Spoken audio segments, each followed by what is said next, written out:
কৰ্ম কৰ্ম বুলি কৰিছোঁ আমি কৰ্ম ও পাপে জোপাজো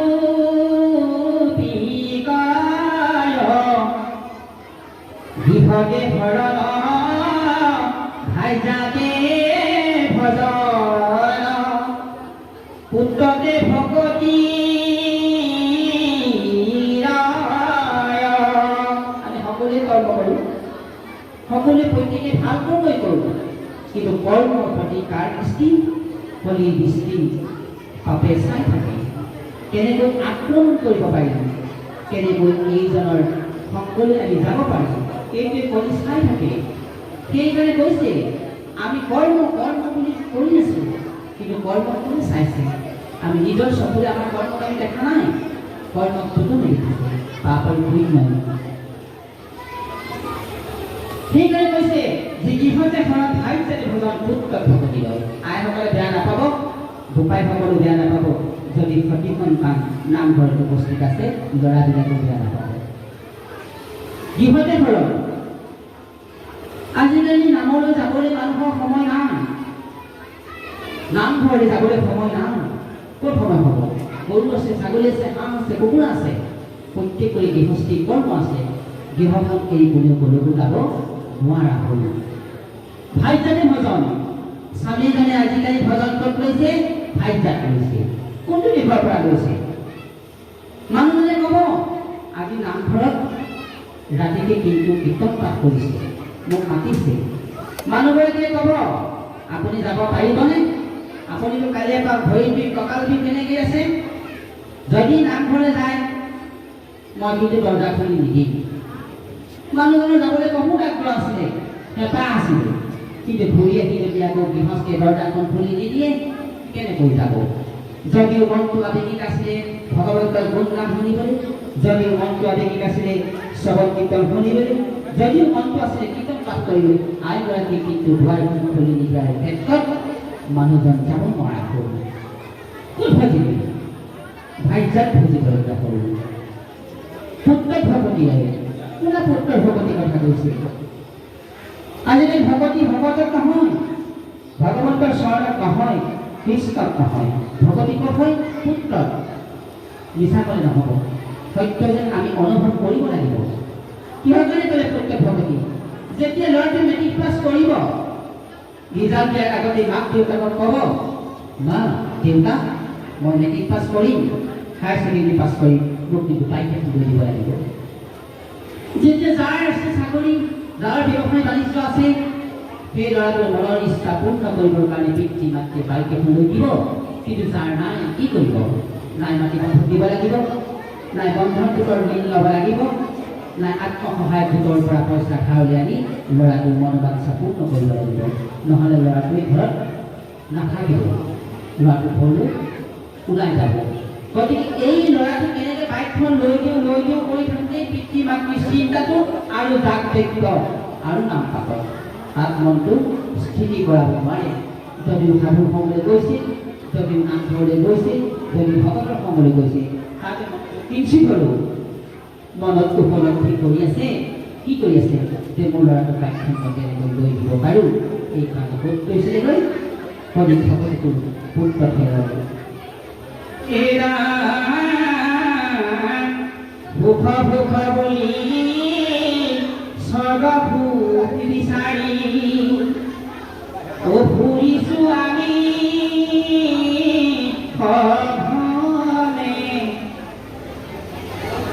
ফুলনি নাৰী আছে নী দুখক বিচাৰি ফুৰে আমি সকলোৱে স্বৰ্গপুৰ প্ৰাপ্তি কথাই বিচাৰোঁ দুখ দুৰ্মটো নিবিচাৰোঁ আমি সকলোৱে সকাম পাতোঁ ভগৱতক আবেদন কৰোঁ ভগত বৈষ্ণৱক অৱগত কৰোঁ আমি প্ৰাৰ্থনা কৰোঁ আমি সুখ বিচাৰোঁ কিন্তু এগৰাকী মহাভাৰতত এনেকুৱা নাৰী দৰ্শন দি থৈ গ'ল উপদেশ দি থৈ গ'ল এনেকুৱা এগৰাকী নাৰী চিনাকি কৰি থৈ গ'ল যিগৰাকী নাৰীয়ে ভগৱন্তৰ পৰা দুখহে বিচাৰিছে সেইগৰাকী নাৰী আমি যদি বিচাৰি চাওঁ কুৰুক্ষেত্ৰ মহাসামৰ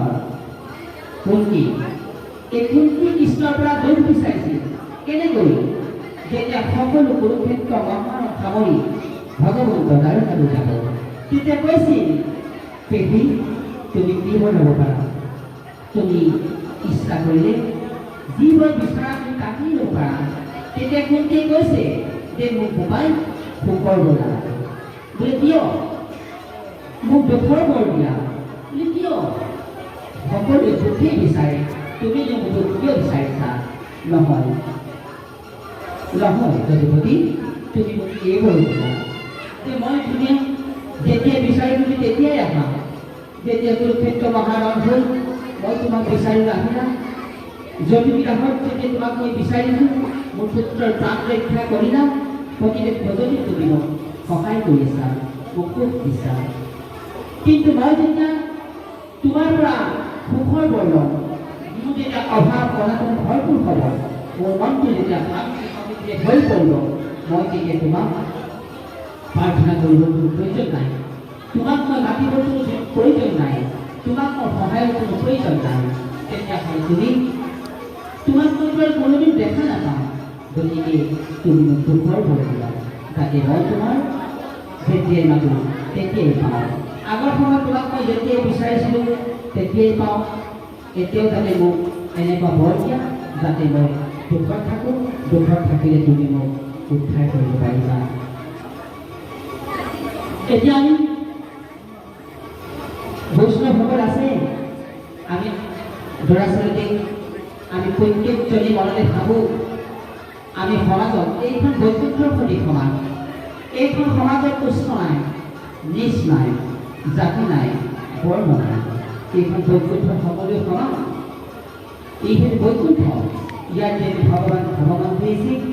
ভগৱানৰ গুণচৰিত্ৰ প্ৰকাশ হৈ আছে এইটো বাহিৰা কথা প্ৰকাশ হোৱা নাই সেইকাৰণে কৈছে তিনিটা বস্তু আপোনালোকে লক্ষ্য কৰিব ক'ত মিছা কথা নাই ক'ত মৰি ফালি নাই ক'ত মিছা কথা নাই ক'ত মৰি ফালি নাই আপোনালোকে চাব যে মৰি ফালি ক'ত নাপায় মৰি ফালি আপোনালোকে চবতে পালেও স্বৰ্গত মৰি ফালি বিচাৰি নাপায় ক'ত মিছা কথা নাই ভাগৱতত মিছা কথা নাই ভাগৱতে মিছা কৈছে জানো কেতিয়াও মিছা কথা কোৱা নাই স্বৰ্গত কেতিয়াও মৰি ফালি নাই আপোনালোকে আৰু এটা জানিব তৃতীয়টো কথা হ'ল বৈকুণ্ঠত অহংকাৰ নাই এইখন বৈকুণ্ঠ ইয়াত অহংকাৰ সৃষ্টি হ'ব নোৱাৰে ইয়াত অহংকাৰে প্ৰৱেশ কৰিব নোৱাৰে যদি অহংকাৰ প্ৰৱেশ কৰিব পাৰে কেনেকৈ পাৰিব ইয়াত সাক্ষাৎ ভগৱন্ত আছে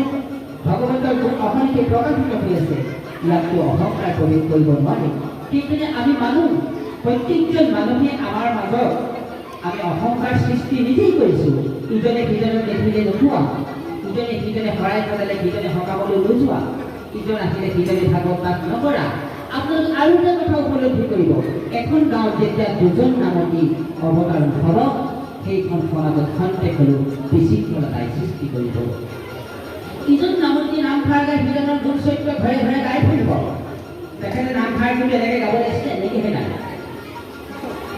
তেনেকৈ এই ঠাই ঢুকানে গাব লাগিছিলে তেখেতে সেই ঠাই ঢুকানে এই প্ৰসংগটো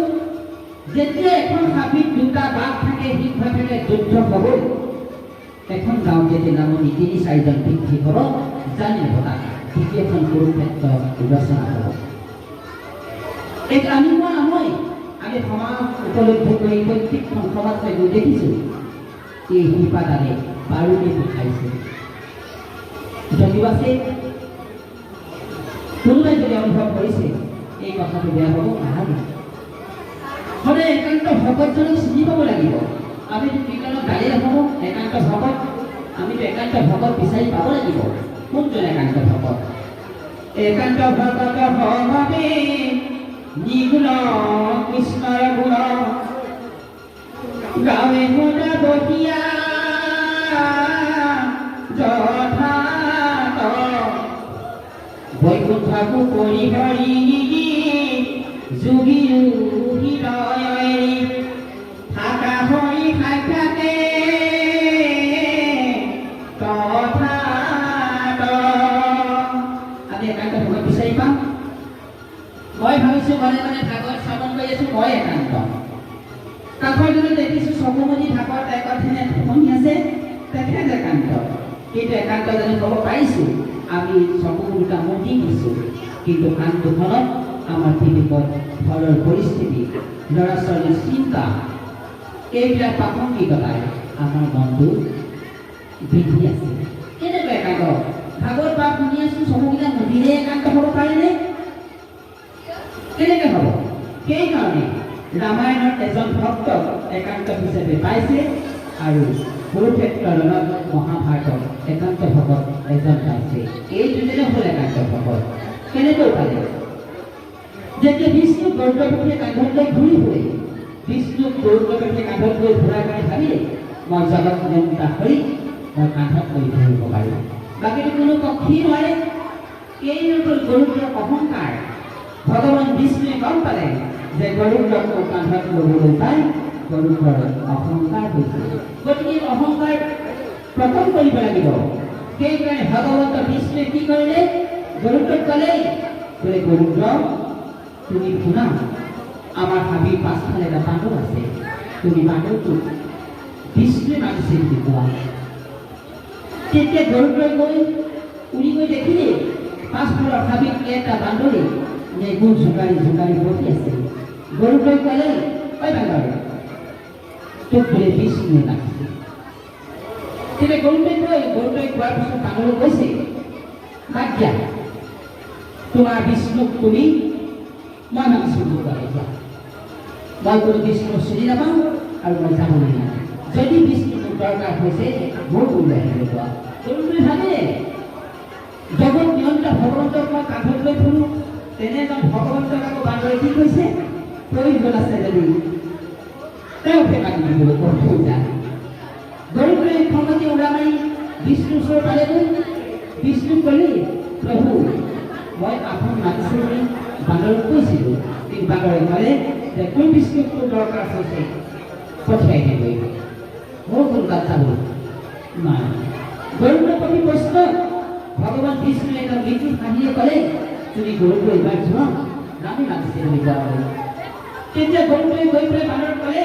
ঐ বান্দৰ, তুমি ৰামে মাতিছে। ৰামে বুলি মতাৰ বুলি কোৱাৰ কাৰণেই যেতিয়া ৰামৰ নামটো শুনে, সেই বান্দৰে জয় শ্ৰী ৰাম বুলি কৈ হাত দুখন প্ৰণাম কৰি বিষ্ণুৰ আগত সন্মুখত থিয় কৰি গৰুড়ৰ আহি পোৱা নাই। গৰুড়ে পিছে পিছে আহি দেখিলে বান্দৰটো আহি আগতেই পালেহি। কি কেনেকৈ আহিলে? তেতিয়া গৰুড়ক বিষ্ণুৱে কৈছে, বোলে শুনা গৰুড়, তোমাক যেতিয়া মই বান্দৰটোক মাতিবলৈ কৈছিলোঁ বিষ্ণু বুলি, তেওঁ কিহৰ কাৰণে আহিলে জানা? বোলে কিহৰ কাৰণে? তেতিয়া বিষ্ণুৱে বান্দৰটো সুধিছে, তোমাক মই গৰুড়ৰ পক্ষে মতাইছিলোঁ, বিষ্ণুৱে মাতিছে বুলি, তুমি কিয় নাহিলা? বোলে মই কোনো বিষ্ণু সৃষ্টি মই চিনি নাপাওঁ। বোলে কাক চিনি পোৱা? মই ৰামকহে চিনি পাওঁ। যিদিনাই মই প্ৰভু ৰামচন্দ্ৰক পালোঁ, যিদিনাই ৰামচন্দ্ৰৰ মই সান্নিধ্য দৰ্শন পালোঁ, যিদিনাই ৰামচন্দ্ৰক মন প্ৰাণ দেশ মই অৰ্পণ কৰিলোঁ, সেইদিনাই পৰা মই ৰামকহে চিনি পাওঁ, মই কোনো বিষ্ণুক চিনি নাপাওঁ। তেতিয়া গৰুড়ে কৈছে, গৰুড় আচলতে একান্ত ভকত এইজনে, এজনকে চিনি পায়, তেওঁ মাত্ৰ ৰামকহে চিনি পায়, কোনো বিষ্ণু কৃষ্ণক চিনি নাপায়। দ্বিতীয় মহাভাৰতৰ অৰ্জুনক বৰ্ণনা কৰিছে একান্ত ভকত। কিহৰ কাৰণে বৰ্ণনা কৰিলে অৰ্জুনক? যেতিয়া ভীষ্মই প্ৰতিজ্ঞা কৰিছে কালিলৈ অৰ্জুনক হত্যা কৰিব। পাণ্ডৱ শিবিৰৰ সকলোৱে লোকক কপিছে, জগত নিয়ন্তা ভগৱান কৃষ্ণৰ লোকক কপিছে যে পিতামহে প্ৰতিজ্ঞা কৰিছে যেতিয়া অৰ্জুনক হত্যা কৰিব। কিন্তু অৰ্জুনে কথাটো গম পাই শিবিৰত শুনি আছে। কৃষ্ণই বিচাৰি ফুৰিছে যে কালিলৈ হঠাৎ মাৰিব, গতিকে মই বাৰ্তাটো দিওঁ তেওঁলোক কেনেকৈ আছে। মইতো বহু কপি আছে। তেতিয়া গৈ পালেগৈ যে অৰ্জুন নিদ্ৰা একেবাৰে গভীৰ। কৃষ্ণই চাই ফুৰিছে, অৰ্জুনক দেখিছে ইমান গভীৰ। নাকৰ ওচৰলৈ গৈছে, নাকৰ যি নিশ্বাস বাস হৈছে তাতো কৃষ্ণ কৃষ্ণ। গাৰ তুলি গৈছে, নোমৰ ৰং বিৰংগী যি বাস হৈছে তাতো কৃষ্ণ কৃষ্ণ য'ত মুকলিত হৈছে। চকু যদি চাইছে তাতে দেখিছে চকুৰ ৰশ্মিৰ বাবে যিটো বাস হৈছে কৃষ্ণ কৃষ্ণ তেতিয়া কৃষ্ণ অৰ্জুনক জনাইছে বোলে সখী উঠা বোলে কি হ'ল তুমি খবৰটো নোপোৱা বোলে কিহৰ খবৰ যে তোমাক কাইলৈ পিতামহ ভীষ্মই কাইলৈ হত্যাৰ কথা প্ৰতিজ্ঞা কৰিছিল বোলে গম পাওঁ কোৱা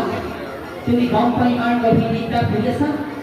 মই তোমাক কাইলৈ বধ কৰিব বুলি কথা কৰি মোৰ বুকু কপি উঠিছে মই তোমাক সেইকাৰণে বিচাৰি গৈছোঁ বোলে তুমি ভয় কৰা নাই নাই মই নাই কৰা ভয় কিহৰ কাৰণে যিদিনাই তোমাক মই লগ পালোঁ সেইদিনাই মই তোমাৰ কৃষ্ণৰ চৰণত মোৰ মন প্ৰাণ দিলোঁ যিদিনা সফল হৈ তোমাক মই দুখাতে সামগ্ৰী ধৰিলোঁ তোমাক কি তোমাৰ চৰণত মোৰ মন প্ৰাণ বেছি আটাইকে মই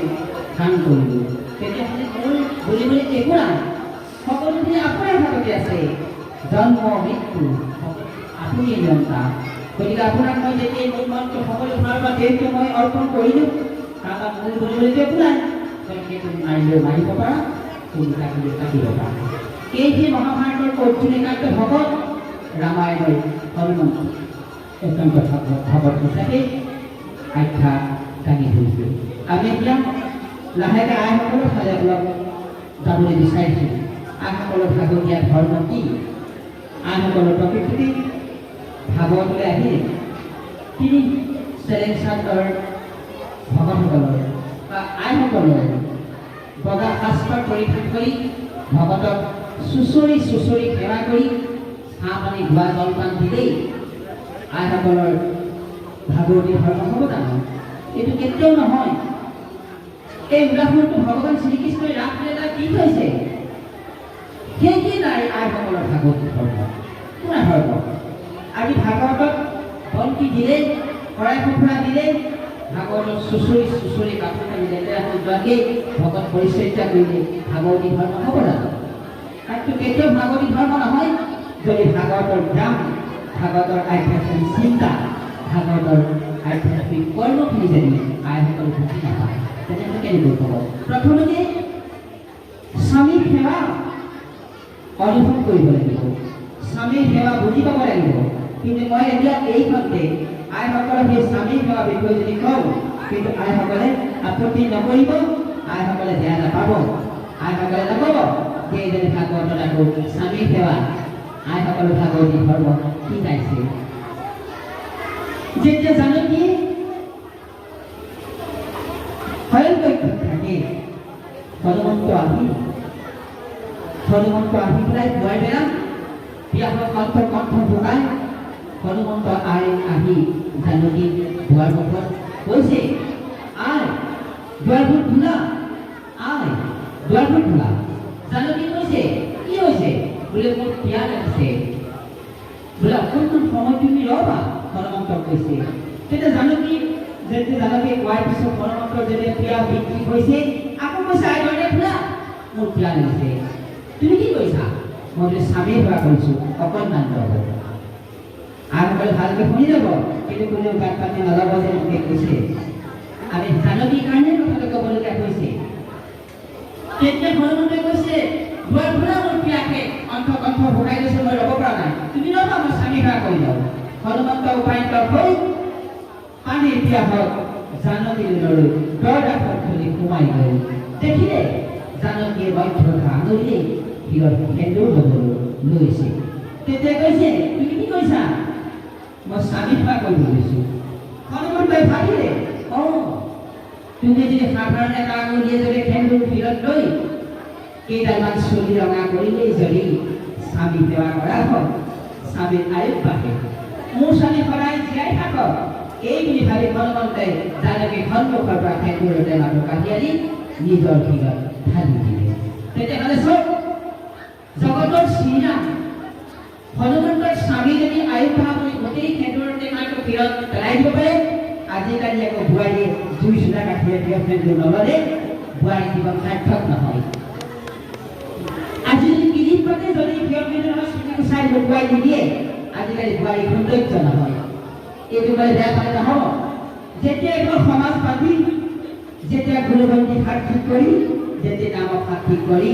সাপতে বা বৰমাকে যেতিয়া শিৰত সেন্দুৰ দিয়ে আঙুলিয়ে দিয়ে তাততো কোনো জুই চোলা কাঠিৰে ব্যৱহাৰ কৰা নাছিল সেই চুটি ঘূৰাওঁতে শিৰৰ সেন্দুৰ নাইকিয়া কৰিলে। আজিকালি কপালৰ সেন্দুৰ নাইকিয়া কৰিলে।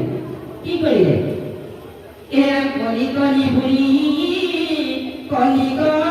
বিচাৰি ও কলিগ কোটে পাইবা নিজকৰ নফলে কলিয়া শিহৰে ও গৃহ কন্দল লগাই দিলা। কলিক কোটে মাতিলে। কলিক পৰীক্ষিত ঠাই দিছিলে ঘৰত, পৰীক্ষিত ঠাই দিছিলে মাটি যোৱা ঠাইত, আৰু ক'ত দিছিলে? নাৰীত দিছিলে। আজিকালি আমি পটককৈ জানো যে মাটিত কলি, ফুলত কলি, নাৰীত কলি উদাহৰণ স্বৰূপে আহি আছে। কিন্তু আমি মাটিত কলি জানো কিমান ঠেকা ঠেকি হ'লে ককাই খাই জন লাগে, তাতে কলি কথা কবি হয়, কলি তাত তাক কৰে। আমি জানো ফুলত কলি থাকে। আমি যে নাৰীত কলি থাকে আমি কেনেকৈ জানো? কোন গৰাকী নাৰীত কলি লগা? আমিতো খুবেই নাজানো। প্ৰত্যেক নাৰীগৰাকী গৃহস্থে ভাল বোৱাৰী হিচাপে বিয়া পাতি আনে। ঘৰখন ভাল হওক, পৰিয়ালটো উন্নত হওক, পিতৃ মাতৃ শহু শাহুৰ সহায় হওক, ভক্তিবান বোৱাৰী হওক। কিন্তু সেই বোৱাৰীগৰাকীটো কৰি আনিলে। কেনেকৈ আনিলে? সেই যে জানকীয়ে শিৰৰ সেন্দুৰটো আঙুলিয়ে ভিৰ লগা কৰিব জানে, হনুমন্তই মোৰ স্বামী আয়ুস বৃদ্ধি হোৱা কৰি ঢালি দিব পাৰে। আজিকালি আকৌ বোৱাৰীয়ে কৰি কেনে নামাতিব? আজিকালি বোৱাৰীয়ে যদি 2 লাখ কাঠিয়ে যদি শিৰৰ সেন্দুৰ লয়, তাকো চুলি গুচাই ঢাকি দিয়ে, কপালতটো নলয়। দীপ চুলি যদি যেতিয়া বোৱাৰীগৰাকী যাব, চাৰিআলি তিনিআলি জোৱাৰী আঠটা ডেকা ল'ৰাই বহি থাকিব, ধুনীয়া ছোৱালী বুলি সেই বোৱাৰীগৰাকীৰ ল'ৰাই জোকাই দিব। জোকাৰাৰ পিছতে মানুহগৰাকী ঘৰ যাই মানুহটোক ক'ব, তিনিআলি যে ল'ৰাকেইটা মোক আজি জোকাই দিলে। মানুহটোৱে ঘপকে ক'ব, কোনে জোকাই দিয়ে? মই নাজানো। মানুহটোৱে ৰাতি আকৌ এবাৰ বাউনী ফুৰা পৰিৱেশন কৰি সেই ভাত কবি কালি কোন কোন আছে? কালি মোৰ মানুহজনী এইপিনে যাতে কোনে জোকাই দিছে? সেইখন সৃষ্টি হ'ব। সেই সৃষ্টিৰে কাৰ্য বিবাহ হ'ল। বিবাহতে কোনে কৰি সৃষ্টি কৰিলে? কিমান গৰাকী? গতিকে শিৰৰ সেন্দুৰখন যদি বহলকৈ লয়, যদি জানকীয়ে স্বামী সেৱা স্বামীৰ আৰু পাহত যদি সেন্দুৰ শিৰত ৰঙাকৈ ল'ব পাৰে, হনুমন্তই যদি ঢালি দিব পাৰে, তেনেহ'লে আজিকালি বোৱাৰী কি কৈছে? স্বামী আয়ুস কমাবলৈ লৈছে। স্বামী আয়ুস কমাবলৈ লৈছে। যদি জগত নিয়ন্তা আগৰাকী মাতৃয়ে যদি জগত জননী যদি শিৰত সেন্দুৰ ল'ব পাৰে, স্বামী আয়ুসৰ কাৰণে, স্বামী সেৱা কৰিবৰ কাৰণে, আজিকালি বোৱাৰী কি স্বামী সেৱা কৰিছে? সেইটো কোনো স্বামী সেৱা কৰা নাই। আজিকালি 2 কাঠিয়ে লৈছে। এটা 2 কাঠিয়ে যেতিয়া ঠাণ্ড তাহন হয়, যেতিয়া এগৰাকী বোৱাৰীয়ে 2 কাঠিয়ে যদি এবছৰ 2 বছৰকৈ যদি 2 কাঠিয়ে যদি শিৰত সেন্দুৰ লয়, সেই শিৰখন নজ্বলিব কিয়? শিৰখন নজ্বলে ভয়খন জ্বলিব। মানুহজনীৰ পত্নী গৰাকীৰ প্ৰতি সন্দেহ হ'ব। সন্দেহৰ বিদ্বেষৰ ভাৱ যেতিয়া সৃষ্টি হ'ব, সেই ভয়খন গৃহকণ্টক হ'ব। তাত আৰু বেলেগ অগণি নালাগে, ইয়াৰ কাৰণে অগণি লাগিব। সেইহে আইসকলে ভাগৱতী ধৰ্ম, সেইকাৰণে আইসকলে বুজি ল'ব লাগিব। কোৱাৰ কাৰণে বেয়া পাব নালাগে। আমি আইসকলৰ সম্পূৰ্ণ হ'বৰ কাৰণেহে আমি কৈছোঁ। এই ভগৱন্তৰ ভকতৰ আমি যদি গুণৰ মহিমা বিচাৰি যাওঁ, আমি পাম। আপোনাৰ গুণৰ মহিমাটো মই পাম, এখেতৰ গুণৰ মহিমা মই পাম। নিজৰ গুণৰ মহিমা, নিজৰ ভক্তি, নিজৰ জ্ঞানৰ ওপৰত নিৰূপণ কৰিব। আজি ধুনীখন এজন মানুহৰ লেতেৰা হ'লে ভগৱন্ত তেওঁৰ তাত নাইকিয়া নহয়। পাকৰ চেলেকশ্যনৰ দীঘলকৈ পিঠিলে, নতুন সাজ পিন্ধিলে, সেইজনক ভগৱন্ত আছে বুলি ক'ব নোৱাৰে। হাতত ভগৱান নাই, ভগৱান শিৰত থাকিব, ভগৱান কৰ্মফলত থাকিব। ভগৱন্তৰ সাজপাৰে পৰিচয় নিদিয়ে। আজি কোনোবা এজন জটিল মানুহ, তেখেতৰ ধুতিখন অপৰিপাটি হ'ব পাৰে, পুৰণা হ'ব পাৰে, কিন্তু তেখেতৰ আত্মা, তেখেতৰ জ্ঞান, তেখেতৰ বিজ্ঞান, তেখেতৰ যিখিনি তদন্ত, তেখেতৰ যিখিনি ৰহস্য, সেইখিনি ভগৱন্তৰ ওচৰত পৰিপূৰ্ণ আছিল। সেইকাৰণে আমি এটা উদাহৰণ দিম যে এজন ধনী তান্ত্ৰিক আৰু এজন দুখীয়া তান্ত্ৰিক কৰিবলৈ মানুহ যায়, তেতিয়া কি হয় সেইজনৰ ওচৰলৈ বহুত যায় দুখীয়াজনৰ ওচৰলৈ মানুহ নাযায় ধনীজনৰ ধন ঐশ্বৰ্য বিভূতি মিছা ক'লেও ধনীজনে সঁচা কোৱা নিচিনাই অনুভৱ হয় কিন্তু দুখীয়াজনৰ নহয় এদিন কি হ'ল তাকে ভাবিলে যে দুখীয়াজনে ধনীজনে ভাবিলে যে মোৰ ওচৰলৈ মানুহবোৰ নাহে লাহেকৈ দুখীয়াজনৰ ওচৰলৈ যাবলৈ ধৰিলে তেতিয়া ধনীতান্ত্ৰিকজনে ভাবিলে যে কোট মন্ত্ৰণাৰে হয়তো মাতি নিছে তেতিয়া ধনীজনে ভাবিলে মোৰ গুলি নাহা হ'ল দুখীয়াজনৰ ওচৰলৈ গ'ল তেতিয়া দুখীয়াজনে ভাবিলে যে মইতো মাতি অনা নাই তেতিয়া ধনীতান্ত্ৰিকজনে ভাবিলে যে মই এটা পৰীক্ষা কৰিম এইজনৰ ওচৰলৈ মানুহ কিয় বেছি যায় তেতিয়া দুখীয়া তান্ত্ৰিকজনৰ ওচৰলৈ এদিন সেই ধনীতান্ত্ৰিকজন গ'ল ধনীতান্ত্ৰিকজন গৈ ক'লে যে দুখীয়া তান্ত্ৰিকজনক পৰীক্ষা কৰিবৰ কাৰণে জেপত এটা চৰাই পোৱালি লৈ গ'ল দুখীয়া তান্ত্ৰিকজনৰ সন্মুখত থিয় হৈ ক'লে যে মই আজি তোমাৰ ওচৰলৈ আহিছোঁ এটা বিশেষ কাৰণত বোলে কিহৰ কাৰণে আহিছে বোলে আমি এটা পৰীক্ষা কৰিব তোমাক কওঁ যে তোমাৰ গুলি ইমান মানুহ আহে মোৰ গুলি নোযোৱা হ'ল তুমি কি কৰিলা মই একো কৰা নাই তেওঁলোকে নিজৰ কৰ্ম গুণৰ ওপৰত আমাৰ ওচৰলৈ আহিছে তেতিয়াহ'লে ময়ো আহিছোঁ আজি তুমি এটা কোৱা মই তোমাৰ আজি প্ৰমাণ এটা চাবলৈ মই জেপত এটা চৰাই পোৱালি আনিছোঁ এই চৰাই পোৱালিটো মতা নে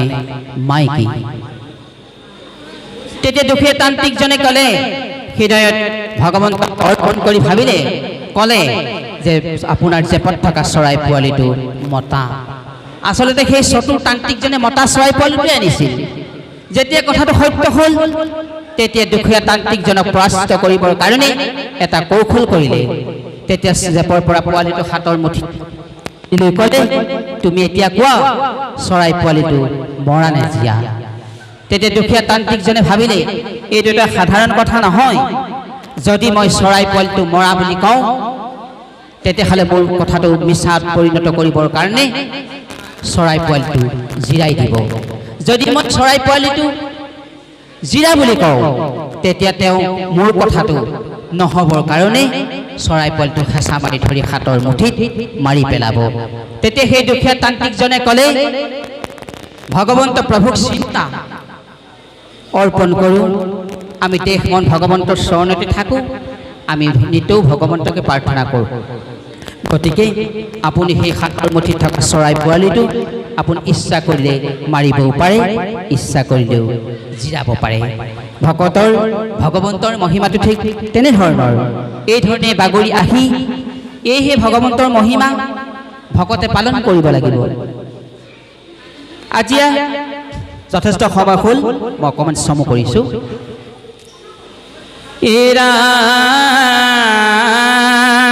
আমি যে ভকতৰ 3 বস্ত্ৰ আমি পৰিধান কৰিছোঁ এই বৰ্ণনাটোৰে মই সামৰিছোঁ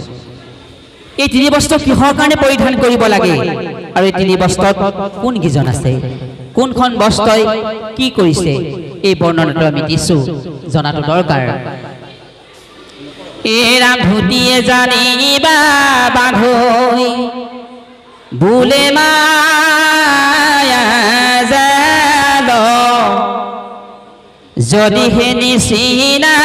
তুমি মিলিবে জঞ্জাল গামোচাই জানিবা বান্ধৈ বোলে তাক ভক্তি সত্য শুদ্ধ জ্ঞানে কৰ্ম কৰা দিব তাতে শক্তি চেলেঙে জানিবা বান্ধৈ বোলে তাক কৰ্ম সত্য শস্য ক্ষমা দয়া মানি কৰা ভগৱন্তৰ কৰ্ম আমাৰ ধুতিখন দিলেই গামোচা দিলেই আমাৰ চেলেংখনো দিলে এই সেই 3 বস্ত্ৰ যদি স্কুলত ল'ৰাটোৱে ছাত্ৰক তামোল চিগাটো সোধে যদি ল'ৰাটোৱে তামোল চিগাটো দন্তীয়া ততাকাৰ তা নিদি মধুনীয়া ততাকাৰে তা দিয়ে শিক্ষকে প্ৰশ্নটো কাটি দিয়ে যদি ভগৱন্তৰ যদি কৰ্ম কৰিবলৈ যাতে ভকতজনৰ যদি শুদ্ধ নহয় ভগৱন্তই কেনেকৈ নাম্বাৰ দিব স্কুলৰ শিক্ষক মহাবিদ্যালয় প্ৰফেচাৰ শিক্ষক কিন্তু জগতৰ আটাইতকৈ সৰ্বশ্ৰেষ্ঠ শিক্ষকজনে হ'ল ভগৱন্ত শ্ৰীকৃষ্ণ গতিকে আমাৰ কৰ্মকাণ্ড আমাৰ জ্ঞান আমাৰ এই আধ্যাত্মিক চিন্তা আমাৰ এই কৰ্মবিলাকত ভগৱন্তে চকু দিয়ে ভগৱন্তই নম্বৰ দিয়ে সেইকাৰণে ভগৱন্তক আটাইতকৈ পৃথিৱীৰ শ্ৰেষ্ঠ শিক্ষক বুলি কৈছে আমি বেছি দিন নকৰোঁ আমি সমধৰ্মপ্ৰাণাই যাৰ ওচৰত পুনশ্চ কৰজে প্ৰণিপাত জনাইছোঁ এইখিনি ক'বলৈ যাওঁতে আমাৰ ভুল ত্ৰুটি অনেকখিনি হ'ব পাৰে এইবিলাক আমি আপোনাৰ সভা দাঙি ধৰিবলৈ যাওঁতে আমাৰ প্ৰতিটো কথাতে হয়তো আপোনালোকৰ ক্ৰোধ দৃষ্টি হ'ব পাৰে ভুল ভ্ৰান্তি হ'ব পাৰে তাকে ক্ষমা কৰি দিব আমি ভগৱন্তৰ গুণগণিমাৰ যোগেদি আধ্যাত্মিক যুৱকসকলক অকণমান আধ্যাত্মিক জ্ঞানেৰে আমি দিয়াৰ যি প্ৰয়াস কৰিছিলোঁ তাকে চেষ্টা কৰিছিলোঁ কিন্তু ভাগৱত বান্দৰে বোলে সাগৰৰ জল খাই শেষ কৰিব নোৱাৰে ভাগৱতৰ ব্যাখ্যা কৰি কোনেও শেষ কৰিব নোৱাৰে সেয়েহে আমি যথেষ্ট ক'বলগীয়া আছিল আমি নকওঁ থুলমূলকৈ ইমান কণকৈ আমি আগবঢ়াই দিলোঁ যিহেতু যিজন বালকৰ মনত ভাৱ হৈছিল যে আমি ভাগৱত পাতিম ল'ৰাটো ভালকৈ শব্দ মুখৰ পৰা প্ৰকাশিত হোৱাই নাই তথাপিতো সেই কণমানি বালকটোৱে প্ৰকাশ কৰিছিল আমিও ভাগৱত পাতিম কিন্তু ভাগৱত পাতিলেই নহ'ব ভাগৱতত যদি অকণমান আমি উঠি অহা যুৱকসকলক আধ্যাত্মিক চিন্তা আধ্যাত্মিক জ্ঞান যদি আমি দিব নোৱাৰোঁ আমি ভাগৱতৰ শুনিলে আমি ভাগৱতৰ জ্ঞান নাপাওঁ আমি সুৰতহে গুৰুত্ব দিওঁ আমি মানুহতহে গুৰুত্ব দিওঁ কিন্তু ভাগৱতে কি কৰিছে তাৰ আমি গুৰুত্বটো দিয়া নাই অকণমান যদি কওঁতে ভগৱন্তৰ চৰণতে হওক গুৰুৰ ওচৰতে হওক আপোনালোকৰ এই নৰৰূপী নাৰায়ণৰ ওচৰতে হওক আমাৰ যদি কিঞ্চিত মানুহ ভুল হৈছে আপোনালোকে নিজৰ সন্তান নিজৰে বুলি আপোনালোকে সকলো দুখৰ পৰা পৰিত্ৰাণ কৰি দিব বুলি আশা ৰাখি আমি মহাপ্ৰভু গোবিন্দৰ চৰণত সেৱা জনাই পুনৰ পাঠ আগবঢ়াই নিবৰ কাৰণে আমি মুখ্য পাঠাচাৰ্যক অনুমতি জনালোঁ জয় গোবিন্দ